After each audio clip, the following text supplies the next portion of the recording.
Hey everyone, Andrew here, and it's time for another Top 5. Today we'll be talking about the top 5 films of 2021. Woo! This list was actually a lot harder to make than the bottom 5.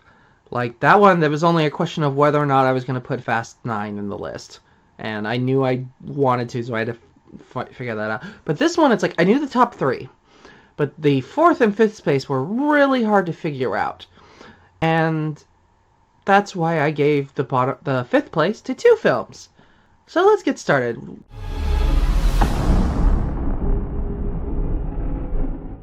So my number 5 pick is Godzilla vs. Kong and Ghostbusters Afterlife.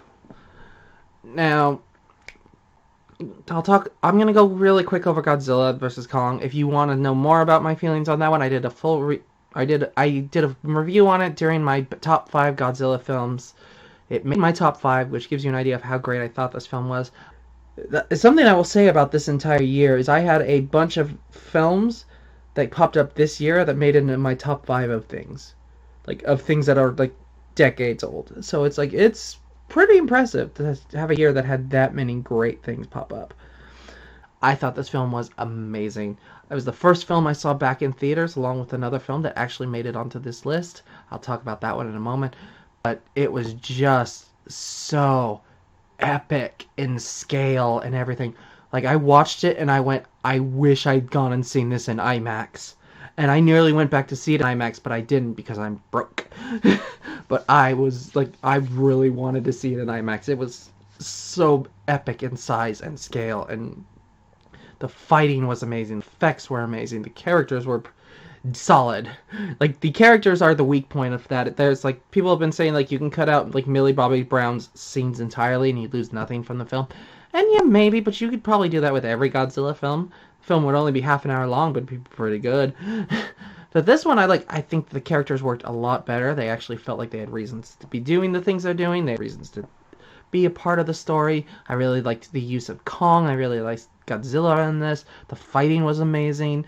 I enjoyed so much of this, and it was just nice to see the epicness and to see this done on such a truly large scale, and I just enjoyed every minute of it. And then we have Ghostbusters Afterlife, which I extremely enjoyed. I thought it was a lot of fun. It was way better than the all-female Ghostbusters, Ghostbuster Answer the Call, or whatever, Who You Gonna Call, or whatever it was called. Like, that one was a okay film. I never hated the idea of the all-female Ghostbusters thing. 'Cause to me, Ghostbustering is like is a job. It didn't have to be the same actors in the role. That wasn't the problem for me. My problem was that it was a comedy action film with very little comedy, and what comedy it had did not work. And so the action scenes were fine, but it didn't hit all the boxes for me. Whereas this one took itself a little bit more seriously, treated it more as a drama action film with a smidge of comedy, and that honestly worked a lot better for this. Like, I'm not going to say there isn't any comedy in this film. There's actually a decent amount of comedy, and it works really well. I really liked the story behind it. I liked the idea of Egon having separated from the group to try and stop this bigger threat that he figured out, and then his family getting his house after he dies and them trying to figure out what was going on. I really liked the cast in this. The granddaughter Egon is really well executed and really well acted. I like that we had references and homages to the older films that made sense and worked really well in it. Like, they explained why, like, he had all of this gear and all of this stuff from the old stuff. It's like, well, when he realized that there was this bigger threat coming, he stole all of the gear from them and took off. So that's why he has the Ecto-1 and all of the packs and all that stuff. And it works really well. It works extremely well. It makes really good sense. I like the new ghosts. I liked having Muncher instead of Slimer was kind of interesting. I mean, he was just Slimer, except now he could eat metal. But it was still a really interesting use of of a character and making him your own. I loved the tiny Stay Puft Marshmallow Men. That was just a really fun, interesting idea. Like, some of the stuff that they were doing in the backgrounds of their opening scene, where there was, like, one of them, like, fell asleep in a s'more and they were toasting him, was hilarious. Like, it just... And they actually made them a legitimate threat that they were eating through the material and being more dangerous than probably the big one would have been. I like bringing back Gozer and all of that stuff like that, and the Hellhounds, and just making it really interesting and really good. And then we got the whole cast back for this. Even, you know, the way they brought back Egon as this spectral spirit that helped them along worked really well, and honestly felt like a good homage to that character and didn't feel like a slap in the face to this actor who sadly passed away before we could make this film. And it was just nice to see all of them back together again. I liked this as much as I like Ghostbusters 2, and I really like Ghostbusters 2. There's things in Ghostbusters 2 that I like it more than everything in Ghostbusters 1. But I'm still like super interested, and I've really enjoyed it, and I do hope we get sequels to both of these films. Like, I don't know if we're going to get sequels to either of them, which makes me sad, but I would love another Ghostbusters after this one that, you know, if we could tie in this cast a little bit into the older cast and find a good balance for everybody, that would be great. If not, at least this film was actually solid and well put together.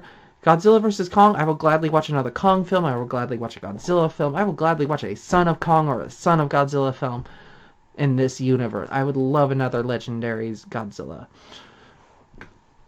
But, you know, we'll see.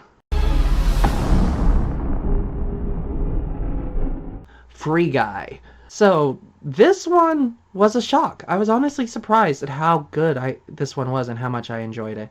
Like, I honestly, when I saw it the first time and it was Ryan Reynolds and doing this, I was just like, oh great, Ryan Reynolds is going to do Deadpool again.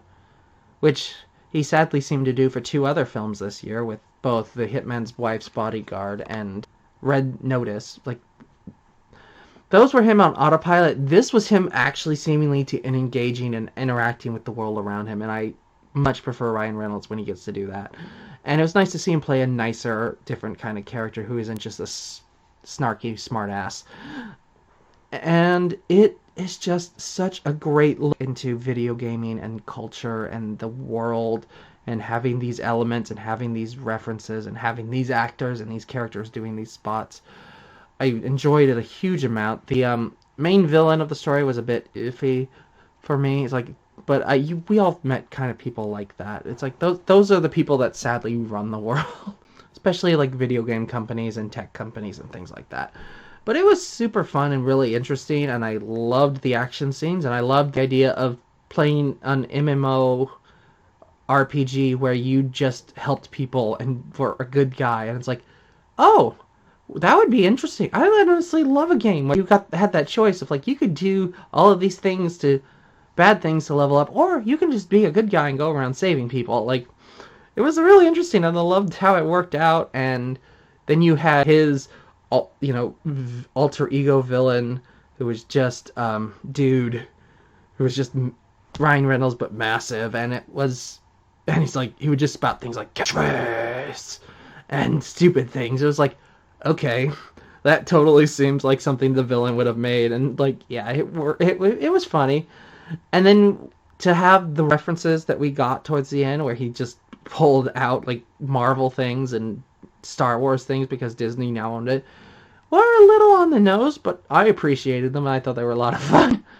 Like, and I really liked the concept, and you know, I could totally see the idea that at the end where it's like, it's a video game where you watch video game characters interact and have stories and have these things. I'm like, yeah, I could totally see that being something that people would want to watch and want to be a part of and have interactions with, because I watch people on YouTube play video games all the time.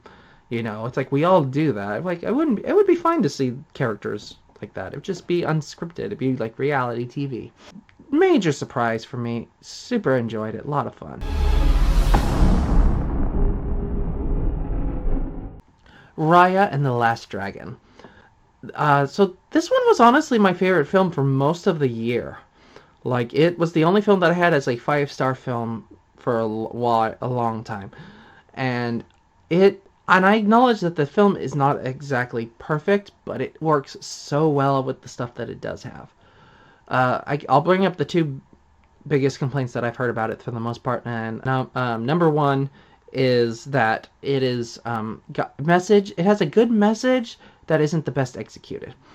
And the message being, it's like you got to learn to trust people. We got to put our faith in people and trust into them to do the right thing. And that's the only way we can achieve world peace and things of that nature. And it's really hard to believe that in their message when they're saying that. And then one of the first things that happens is, oh, I trusted you with a secret. You told everybody. Now the world is being destroyed. Yeah, it muddles the message a little bit. But I feel like that isn't necessarily the message. The message is to continue to trust people, to try and always put faith into people. Like, it isn't enough to just do it when it's convenient. You have to do it even if you don't feel you can trust them. That even if they let you down, even if they betray you, you got to continue to try to trust people, to try to put your faith in people. The other complaint I've heard about it is that it's a bit too much like Avatar: The Last Airbender. In fact, one of the people I follow on YouTube got kicked off of Twitter because she made that comment.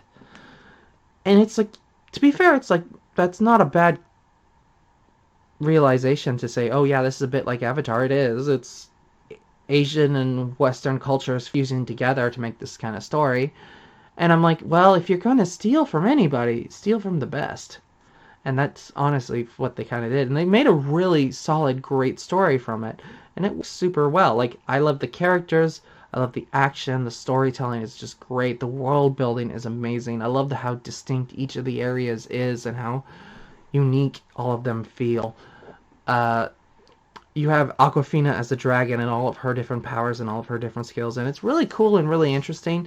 There are moments her character doesn't work the best. But for the most part, I enjoyed it a super amount. I had so much fun with it, and I thought it was so much energetic and so entertaining and so much, it's just blissful fun. I liked it so much that it made it into my top 10 animated Disney films. It's at number 7 right now, and that's impressive in its own way, because some of those films are beloved that I try to watch every year or two, and to have a brand new film be that strong is really impressive. So we had a lot of really good musicals that came out this year. I sadly didn't get to see a couple of them. I didn't get to see West Side Story or Tick, Tick, Boom. And, those probably could be very high rated. I don't know if they'll be in my top 5, but they probably are pretty good.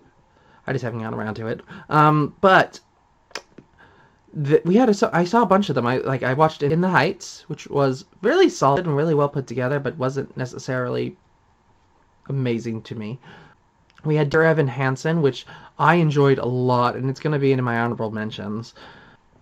But then we had the one that really just absolutely blew me away, and it's everything about it, and that was Encanto. Now, Encanto music was by Lin-Manuel Miranda, who did In the Heights. He also did Hamilton. And he just brought some great ideas and story and music to this. It is just so beautifully executed as a stone. The animation quality is amazing. The story itself is unique and interesting and full of heart and full of warmth.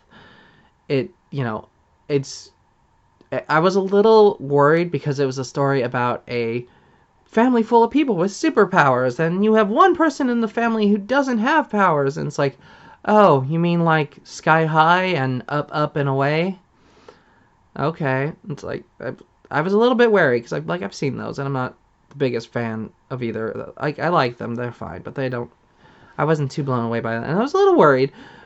But with this one, it worked so well, and the main character is so amazing and so well written and so well rounded of a person. So interesting and so well done. I really like the idea that these people have these gifts, and they don't use them to, fight crime or anything. They just use it to help the community and make things better for the people around them.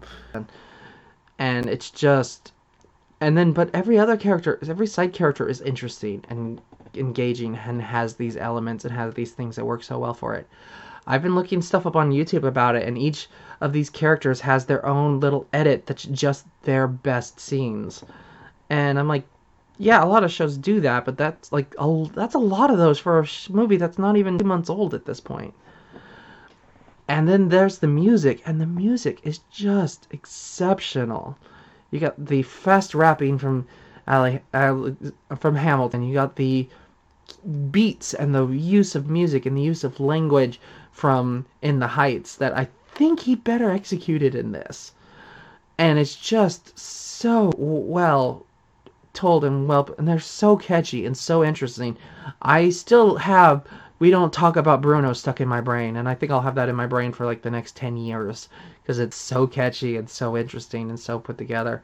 But I also just love the way each of these musical numbers is presented, because it's like you get this combination of choreography and dancing and how they move to the music, and then you also have it be take advantage of animation and having location changes and these bigger sets and these bigger environments and these things you couldn't get away with in reality. And it just works so well. It is just gorgeous, and just hearing the different people singing and how the voices interact and how it all works together. And even getting to know all the characters and all that stuff. Like getting to find out about Bruno, the forgotten uncle who disappeared and told all of these stories, all these things, the bad things were going to happen. And it's like to meet that character and see who he is and everything about his character is so interesting and so well done and so fun. And also to have a story about this girl who doesn't have powers and a family full of powers, and they could have easily like given her powers at the end, and they chose not to. And I was like, that's good. Like that gives her, because she doesn't need them. She's special in her own way. She's unique in her own way. She united this family, and it's a story about family and about community and about building on stuff and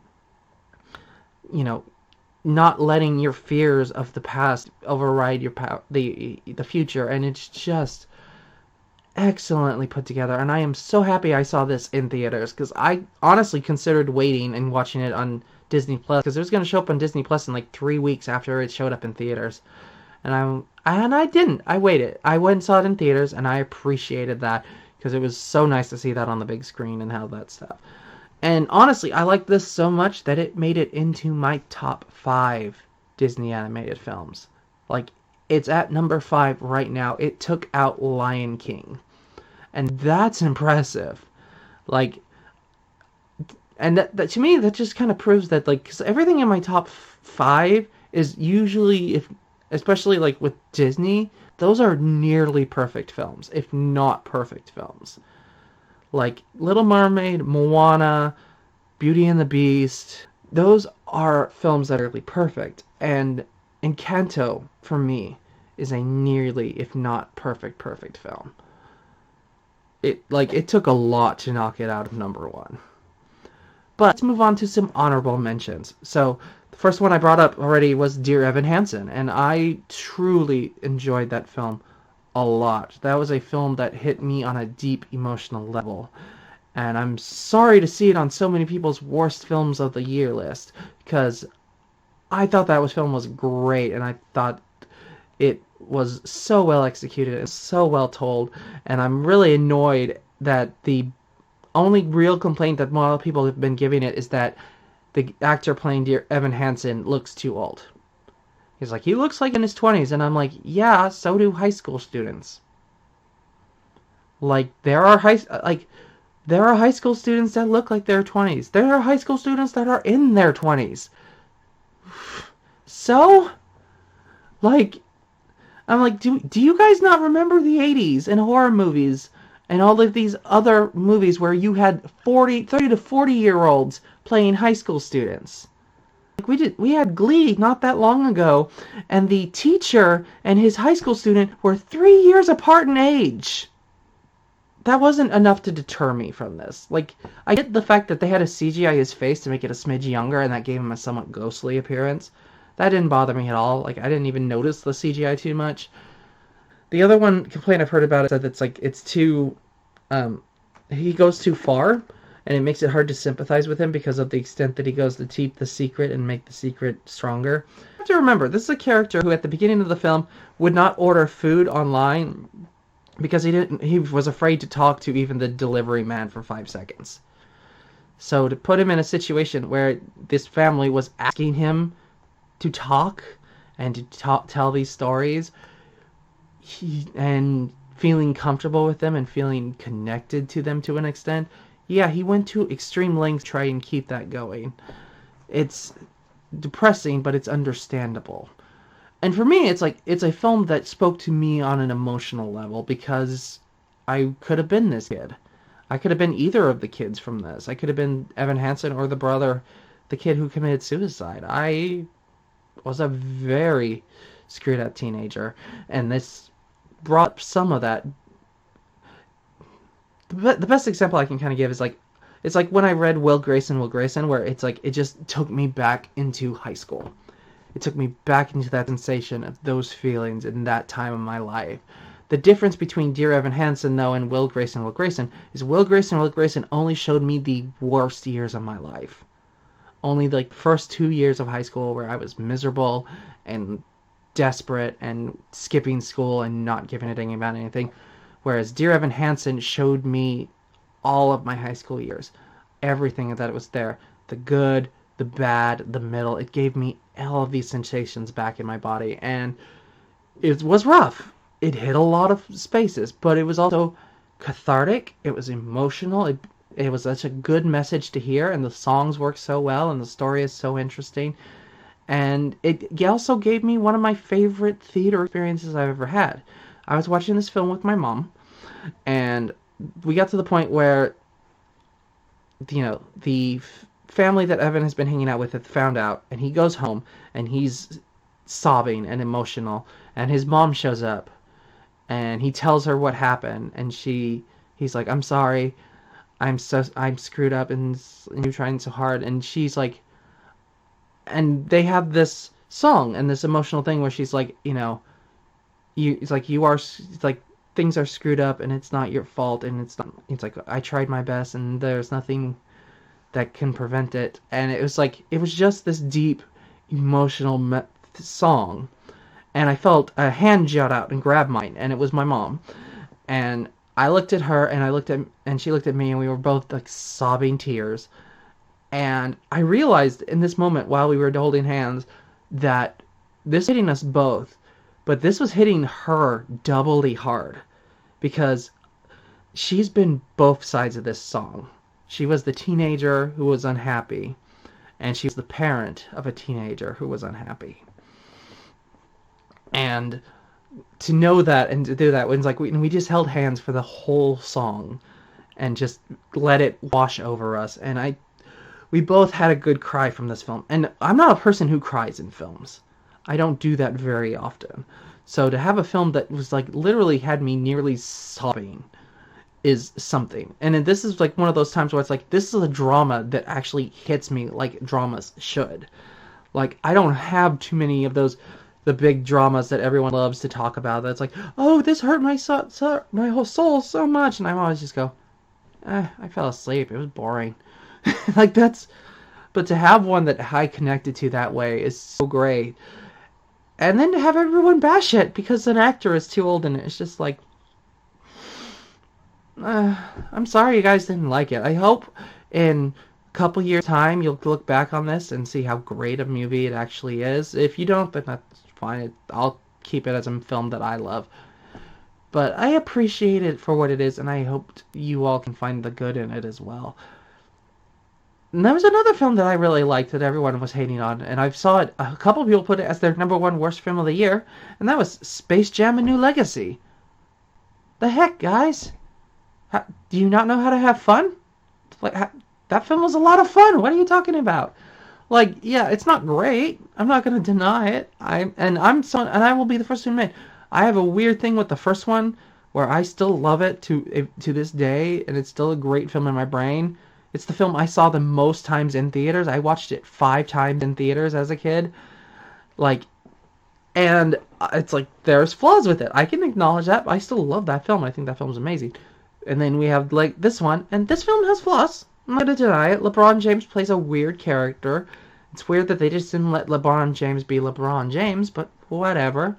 And the weird crossing over with all of the WB universe was interesting, but a little bit, like, unnecessary. Like I like the first part where they were going through different worlds and stuff like that, but when it came to the game and they just had all of those characters, and some of the characters just really didn't fit with the tone of the film. Like, they had the freaking rapists from Clockwork Orange in the audience, and it's like, really? And the nun from The Nun, and pirates from Pirates of the Caribbean, I think. It was weird that they were there. I don't know. But, the most of the acting is solid. All of the cartoon characters were well performed and really interesting. All of the villain characters were interesting. I kind of liked and kind of hated Algae Rhythm. He had moments, but I liked the basketball game itself. I liked how the goofiness of it. I liked the fun of it. It was just a blast to watch. And I feel bad for anyone that didn't enjoy it. I enjoyed it a lot. So we had so much Marvel this year. And some of it was okay. I talk about each of the shows if you want me to. I can do that as its own thing. But for the most part, most of them were fine. Black Widow was okay. I wasn't blown away by it, but I didn't hate it. I really liked Shang-Chi. Shang-Chi and the Ten Wings was probably one of the better ones. It had a lot of really good action, really good fighting. I liked the story of it. I really liked Eternals. I know Eternals got a lot of hate on it, and it's very flawed. I think Eternals should have been the Disney Plus show, and I think Falcon and Winter Soldier should have been the movie, because Falcon and Winter Soldier did not need 6 episodes to tell their story, whereas Eternals, I could see doing a long-running show about the Eternals, because you have 6,000 years worth of history you can work with. But I really liked some of the concepts, some of the ideas. I liked the fact that these guys thought they were heroes, but turned out that everything they were doing was helping lead this planet to extinction. And then there was that really good moral quandary about, do we stop it or do we let it happen? It's like, if we stop the event from happening, all of Earth survives. But if we let it happen, billions of planets and universes get to be born. And it's like, does the fate of this one planet outweigh the weight of all of these other things? And that was really interesting and had really good morals, and you can completely understand why some people went on one side and others went on another. And honestly, I feel like this is a film that will get better when we get more Eternals sequels. So here's hoping we get another Eternals in the next 4 years or so. There was Bond, No Time to Die, which... So I'm not the biggest Bond person. I've seen a chunk of them, and I only truly like maybe 4 or 5 of them. It's never been my cup of tea for the most part. But I honestly really liked No Time to Die. I think it was a really good emotional story. I liked the elements they put into it. I liked Bond as this older, kind of tired spy that didn't necessarily want to do this anymore. I think the weakness of that one was Rami Malek as... I don't even remember his character name, but he came off to me as Dr. No. He looked like a recasting of Dr. No from the original Dr. No. So, yeah, that's what it felt like. And he had a moment or two where he worked, but for the most part, he was a little too subtle, and it just didn't necessarily work. But I liked the rest of the cast. I think everyone else gave stellar performances. I think it was really interesting. I think it was really well done. I really liked the ballsiness of what they chose to do at the end of the story.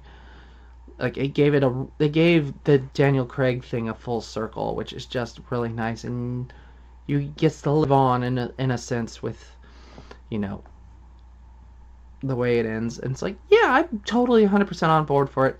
I do kind of hope that instead of getting a new Bond film next, we get the female 007 agent as her own story, because I think we could do a spin-off with her and do a film with her, and then bring Bond back at a later point.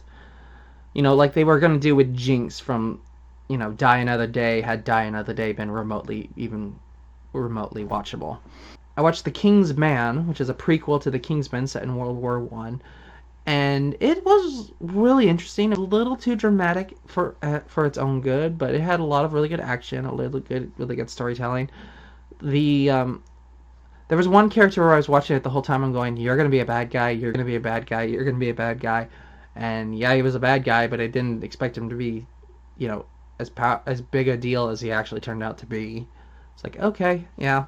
But it was a lot of fun. The action worked really good. The storytelling was, excellent. Just really good, heartwarming story about a father and a son, and his father trying to protect his son. With some, weird points in it.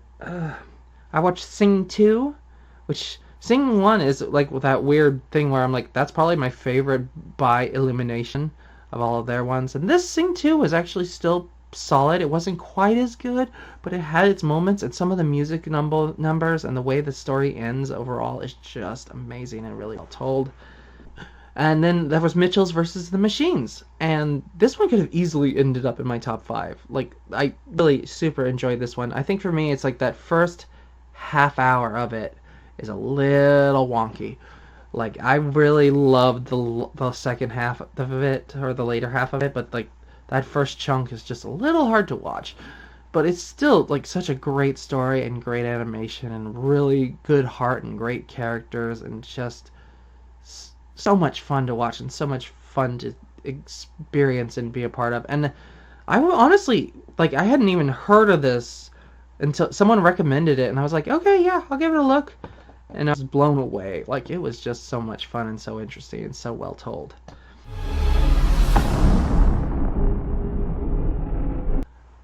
Spider-Man No Way Home.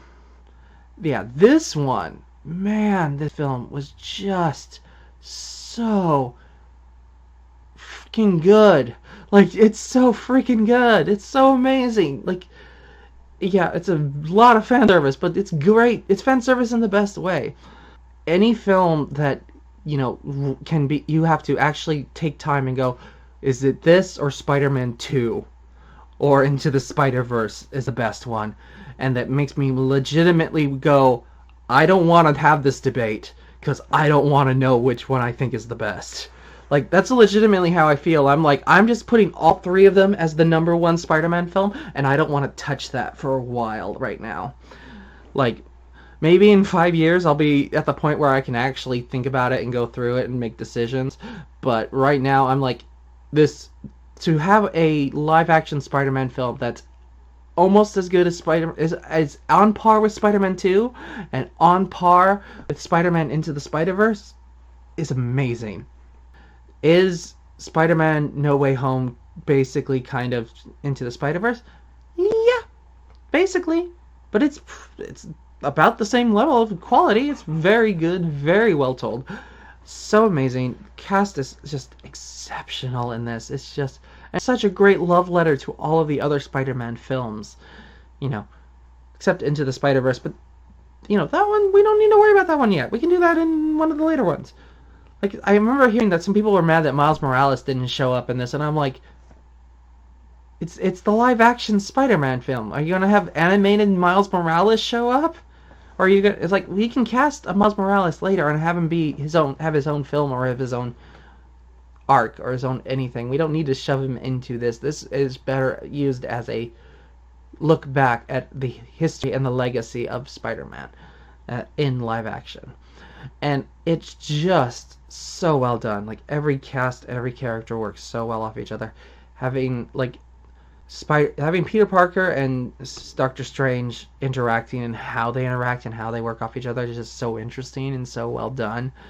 And then you bring in some of the best villains in all of the history. Like, you get freaking Alfred Molina as Doc Ock again. You get William Dafoe as Green Goblin, and just like expertly. But then you also get Sandman back, and he does a really good solid performance.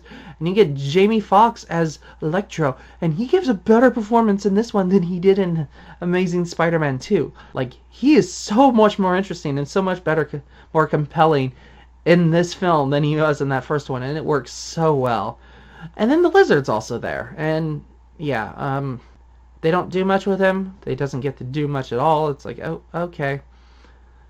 Like, but there's just so much. And the fact that Peter keeps trying to rescue these people and to save these people despite the things that they eventually end up doing, it's just so heartwarming. And then having the other Spider-Men show up.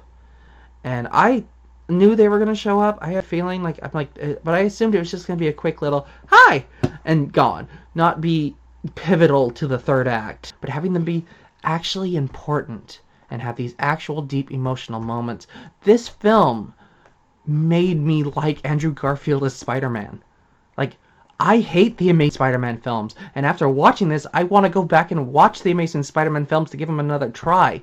And that says something. I hated those films. I still, I haven't gone and done it yet because I don't want to. I don't want to change my opinion on those films because they're terrible. But, you know, like, it made me like all of them, and they had such great chemistry. And then getting to see him and MJ as a couple was so nice, and having all of the stuff go on and all these different little elements working in. And then, you know, like, the only thing that would have made the ending of this better, because this ending is so good and so well done, the only thing that would have made it better is when it got down to only the Green Goblin left, if the other two versions of Green Goblin had showed up. Like, if you had gotten all three Green Goblins fighting Peter Parkers, that would have been excellent. But I'm not going to fault this film for not doing that, because everything else is just 10 out of 10 amazing, perfect stuff. And then the way it ends just leaves you so filled with questions, but also desperation to see the next film. Like, I'm so glad that they were like, oh yeah, no, we're going to do 3 more Spider-Man films. I'm like, you better, because I am so hyped and so interested. I want to know what happens to this Peter Parker. I want to see him going through New York and doing stuff again. I want to see what you did with this universe and how it affects everything. And I'm so excited for the next one, and I wish it would come out this year. Like, I want it so bad, and I know we're not going to get it for like 3 years, but I want it now. And there's a couple like big universe stuff that I hope will happen. My number one, and the one I really truly hope will happen, is I hope we get Felicia Hardy and Black Cat, because this is the perfect time to bring her in. Like, we don't bring in Gwen Stacy. My worry is they're just gonna bring in Gwen Stacy so they can do Gwen Stacy's death again. I'm like, no. Let's do Black Cat. We've been wanting to do Black Cat for a while. She's important. She's integral. This is the perfect time to bring her in. She would work so well with this version of Peter Parker. But, you know, that's just the hope. But overall, like, this is just a nearly perfect, amazing film. This made it into my top 3 MCU films. Like, this took out Endgame for me. I liked this more than Avengers Endgame. That is a statement. The only thing that I liked more from the MCU is Infinity War and Winter Soldier. And I honestly could see a universe where I move up Infinity War and I move Winter Soldier down to 3rd. But, you know, that's just my thoughts on it right now. I truly enjoyed it. I thought it was a great fan film, and I really, truly recommend it. If you have not seen this in theaters, go see this in theaters. I plan to go see this at least another time, if not 2 more times in theaters. That's my top 5 for the year. What do you all think? Did you like these films? Did you hate these films? Is there films that you think that I should have put on this list? I didn't talk about Dune. I watched Dune. I thought it was fine. Honestly, it made me like the older Dune more. Sorry. I know that's in most people's top 5 of the year. It was never gonna be in my top 5. Never even stood a chance. Alright, that's all for me. I'll see you all next time. Happy watching, happy reading. I'll see you all soon. Bye.